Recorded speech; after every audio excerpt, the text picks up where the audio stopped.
We turn now to that guilty verdict that came in today in what's become a landmark case of bullying that led a young man to take his own life. A webcam set up in his room, his roommate and others secretly watching him during a sexual encounter with another man.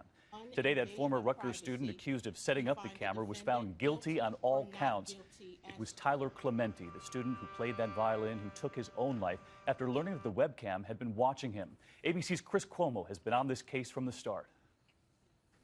You have reached a verdict? Yes. It took just 12 hours for the jury to return a verdict that showed little mercy. Guilty, guilty, guilty. Darun Ravi, the 20-year-old former Rutgers freshman, guilty on all 15 counts. The most serious, bias intimidation, a hate crime, carrying a sentence of up to 10 years in prison. Ravi remained stoic throughout, only a hint of what had to be crushing disappointment after refusing a plea deal that would have included no jail time. His parents, just behind him, kept their heads low. One juror, the same age as Ravi, was confident in the verdict. Yeah, I feel it was the right thing, The state did prove its case. The charges stem from Ravi's using a webcam to spy on his Rutgers roommate in a gay encounter with an older man.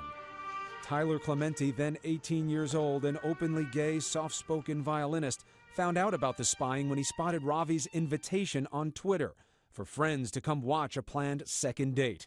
That second viewing never happened, but the next day, Clementi jumped to his death from the George Washington Bridge. Guilty. Clementi's parents were also there for today's verdict.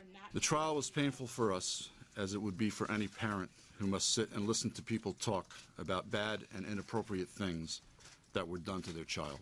The hate crime conviction means jurors decided Ravi intimidated Clementi because he was gay, though few witnesses at trial remembered Ravi ever saying anything homophobic. When I'm uncomfortable about something, I just try to joke about it.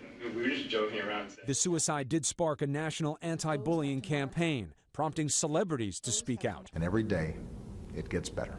The defense insisted throughout what happened here was an immature prank. Just because we do something stupid, we make mistakes, especially when we're young, it doesn't mean we're hateful or we're bigoted or we're a criminal. It's a troubling case. Sentencing is expected in May. Ravi is going to serve time. And David, because he is an Indian national, he's probably going to be deported. We know Tyler Clementi's family spoke today. Do they believe justice has been served now? They didn't focus on Ravi, but they did say this was an important case. They hope the message is out. But that message is confusing. This bias law was confusing. There wasn't a lot of hate evidence presented in a so-called hate crime case. So this verdict today is not an end in the fight against bullying. We are at the beginning of that fight. All right, Chris Cuomo tonight. Chris, thanks so much.